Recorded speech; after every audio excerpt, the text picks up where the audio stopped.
Alors, je vais vous corriger l'exercice. Donc, en première colonne T, je l'ai mise dans L1.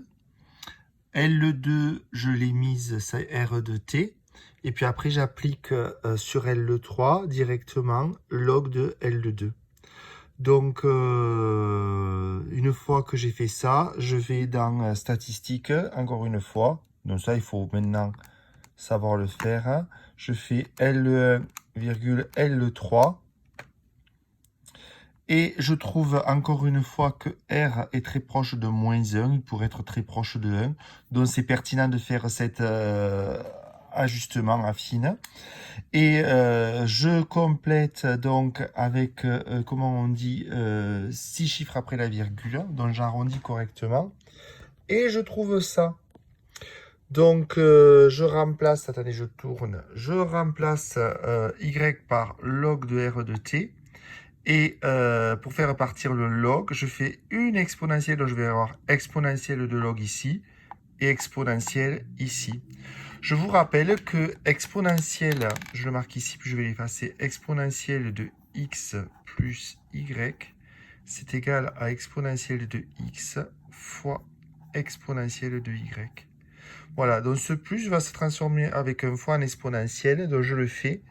Ça veut dire que je tombe sur r de t égale à exponentielle de moins 0,01374 de t fois exponentielle de 0,0033347.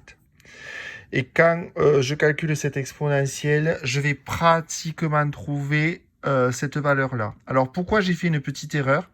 Parce que dans la question 1, on vous demande d'arrondir cette ligne-là à 10-3 près. Et moi, je ne me suis pas embêté puisque j'ai gardé les résultats de ma calculatrice et qui est capable de garder plusieurs chiffres après la virgule. Donc, je trouve quelque chose de cohérent par rapport à cette valeur-là. Donc, question 3, je le copie là. On admet que R de t est égal à exponentielle de moins 0,00137,4t. Voilà. Donc, quand je vois ça, ça veut dire que ça vous proche de 1, grosso modo. Donc, je simplifie pour mon calcul. Je vois que c'est une loi exponentielle dont la valeur du taux d'avarie, il est celui-là. Donc, je le recopie, c'est lambda égale 0,00137,4. Et si je veux avoir la moyenne du temps de bon fonctionnement, je fais 1 sur lambda. Donc 1 sur ce nombre. Alors je le fais. 1 divisé par 0,00137,4. Et je trouve 727, donc 728 jours. Voilà. 728 jours.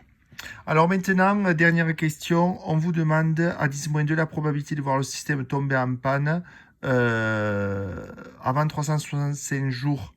Alors, en fait, je cherche P de T inférieur ou égal à 365 jours.